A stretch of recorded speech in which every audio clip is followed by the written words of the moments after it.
উপস্থিত আজকের এই সভার বরেণ্য সভাগ্রহী সকলের পবিত্র দীক্ষাদাতা কর্মী, তৎসদ দাদারা, ভক্তিমতী মায়েরা এবং ছোট ছোট ভাই বোনেরা, প্রত্যেককে আমার যথাস্থানে শ্রদ্ধা এবং জয়গুরু। আজকে আমাদের অশোকদার বাড়িতে তারই মায়ের স্মৃতি তর্পণ উপলক্ষে তিনি এবং তার পরিবার পরম দয়ালের যে সুন্দর সৎসঙ্গ এবং নাম সংকীর্তনের আয়োজন করেছেন। আমরা এতক্ষণ প্রিয় কর্মের কথা গান এবং কীর্তনের মধ্যে দিয়ে শুনছিলাম।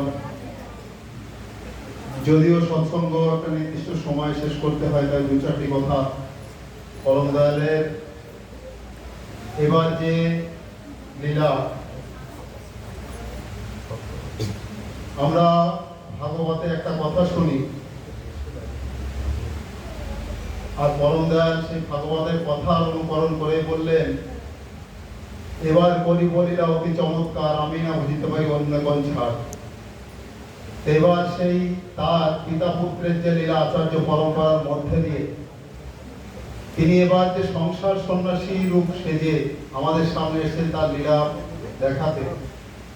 আজকে প্রত্যেকটা সংসারে যেটা বর্তমান সমাজে প্রায় অনেক হারিয়ে যেতে বসেছে, যে পিতা মাতার স্মৃতি তর্পণ বা বাড়ির যে কোনো একটা শুভ অনুষ্ঠান হোক আর যাই হোক না কেন, সেখানে একটা গান কীর্তন মানে ঠাকুরের নাম নিয়ে করতে হবে, এই যে জিনিসটা আজকে সমাজ থেকে হারিয়ে যেতে বসেছে। কিন্তু আমরা যারা সৎসঙ্গী, তারা আমাদের জীবনে যা কিছু করি না কেন সমস্ত কিছুটাই তাকে কেন্দ্র করে, পরম দয়ালকে সামনে রেখে তাকে কেন্দ্র করে আমরা করবার চেষ্টা করি। কেননা করার মধ্যে দিয়ে একটা জিনিস বুঝতে পেরেছি, যে জীবনে যে আনন্দ, মানুষের জীবনে এখন সব কিছু আছে, টাকা আছে, পয়সা আছে, বাড়ি আছে, গাড়ি আছে, সব আছে, কিন্তু একটা জিনিস নেই, সেটা শান্তি নেই, আনন্দ নেই। আর সেই শান্তির যে রাস্তা এবং আনন্দের যে রাস্তা পরম দয়াল এবার এসে তার ছোট্ট কয়েকটা কথার মধ্যে দিয়ে অত্যন্ত সহজ সরল ভাবে আমাদেরকে বোঝালেন, যেটা হলো যজন যজন ইষ্ট হিতি সস্তয়ী সদাচার, আমরা সবাই জানি। তাহলে সেইভাবে তার যে বলাগুলো যদি আমরা কাটায় কাটায় পালন করতে পারি, আমার তো মনে হয় আমি নিজেও এখানে দাঁড়িয়ে তার কথা বলছি, কিন্তু তার বলার 100 ভাগের মধ্যে হয়তো 2 ভাগও পারি কিনা সন্দেহ। কিন্তু 2 ভাগ পাওয়ার মধ্যে দিয়ে যতটুকু আনন্দ লাভ করতে পারি, তাহলে যদি আরেকটু বেশি করতে পারতাম, তাহলে আর না জানি কি পেতাম। বর্তমান আচার্যের যে কথাটা বারবার বলেন, ঠাকুর বলেছিলেন যে ভোরে আমরা যে ইষ্টভীতি করি, প্রার্থনা করি, ইষ্টভীতির আগে 45 মিনিট থেকে 1 ঘন্টা নাম করার কথা। বর্তমান আচার্যদেব দেওঘরে একদিন কর্মী সম্মেলনে বলছেন যে আমার মনে হয় ওটা 5 মিনিট করলেই যথেষ্ট, দিনে অন্তত 5 মিনিট 24 ঘন্টার মধ্যে। তিনি বলে একটু চুপ করে গেলেন। সামনে অনেক দাদারা বসেছিলেন যাদের বয়স একটু বেশি, তারা ওর মুখের দিকে তাকাতাকি করছে, কিরম হলো ঠাকুর বলেছেন 45 মিনিট থেকে 1 ঘন্টা, কিন্তু বর্তমান আচার্য বলছেন 5 মিনিট করার কথা। তিনি ভাবটা বুঝে নিলেন, বুঝে নিয়ে বললেন যে আমার এই 5 মিনিট বলাতে আপনাদের অনেকের মনে একটা সন্দেহ দানা বাঁধল, তাই না? কিন্তু আমি ঠাকুর ভুল বলেননি, আর আমিও ভুল বলছি না। বিষয়টা কি জানেন? আমরা এই পৃথিবীতে যত মানুষ আছি সবাই লাভের আশায় বসে আছি, কেউ কিন্তু লস বা লোকসান করবার জন্য আমরা বসে নেই। আমরা সবাই লাভ পেতে চাই। ঠাকুরকে ধরেছি, আমার সেখানে একটা লাভের আশা আমাদের সময় আছে, যে আমি ইষ্টভীতি করি, আমাকে তিনি সমস্ত দিক দিয়ে রক্ষা করবেন, আমার বাড়িতে গার্ড দেবেন, আমার মেয়েটার যেন বিয়ে হয়ে যায়, আমার ছেলেটা যেন ভালো একটা চাকরি পায়, এই যে লাভ। তাই আচার্যদেব বললেন যে 5 মিনিট করে দেখেন, যে লাভ পাওয়া যখন শুরু করবেন, তখন ওই লোভ এমন ভাবে, যে পাওয়ার লোভ এমন ভাবে আস্তে আস্তে আস্তে আস্তে আপনাকে পেয়ে উঠবে, তখন ঠাকুরের এই যে বলা যে 45 মিনিটে 1 ঘন্টা, ওটা ছাড়িয়ে যাবে। গিয়ে দেখো সারাদিন আপনি নাম করছেন। পরম দয়াল যে কথাটা জয়রাজের গানের মধ্যে বলেন, অজপা নামের কথা। এবার তিনি অজপা নাম এনেছেন আমাদের জন্য, কেননা যুগের সাথে তাল মিলিয়ে আমাদের চলতে হবে।